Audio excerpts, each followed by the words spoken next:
మన భారతదేశం రాజులు రాజ్యాల వైభవంతో పాటు ఎన్నో ఘనమైన కోటలకు నెలవు. నాటి చక్రవర్తులు ఎన్నో అద్భుతమైన కోటలు నిర్మించారు. వాటిలో కొన్ని ఇప్పటికీ చెక్కు చెదరకుండా చరిత్రకు సజీవ సాక్ష్యాలుగా నిలుస్తున్నాయి.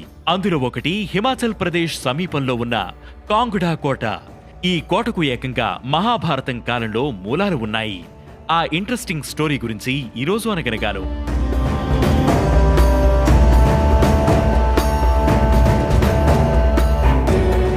పచ్చని ప్రకృతి మధ్యలో 465 ఎకరాల విస్తీర్ణంలో 11 ప్రధాన ద్వారాలతో శత్రు దుర్భేద్యంగా కాంగ్డా లేదా కాంగ్రా కోటను నిర్మించారు.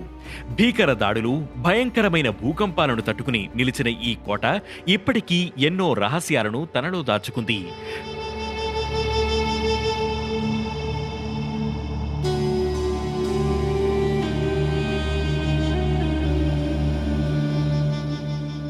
కాంగ్డా కోట గురించి స్థానికంగా చాలా కథలు ప్రచారంలో ఉన్నాయి. కటోచ్ రాజ్యానికి చెందిన సుశర్మ చంద్ర మహాభారత యుద్ధంలో కౌరవుల పక్షాన నిలిచి పోరాడారు.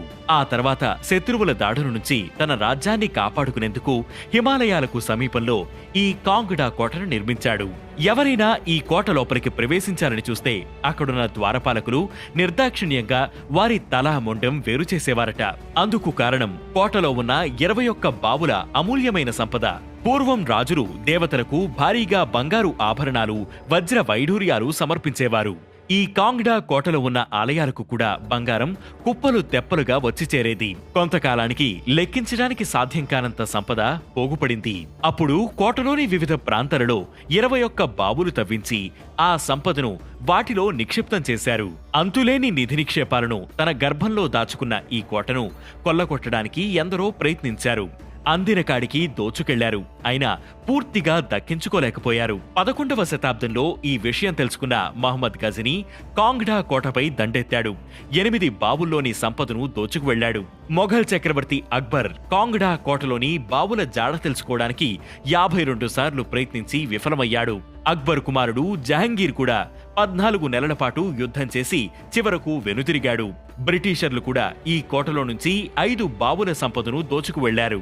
బంగారు బావుల సంపద కోసం జరిగిన అనేక దాడులను కాంగ్డా కోట తట్టుకుంది. ఇక మిగిలిన 8 బంగారు బావుల జాడ మాత్రం ఇప్పటికీ అంతుచిక్కని రహస్యంగానే మిగిలిపోయింది.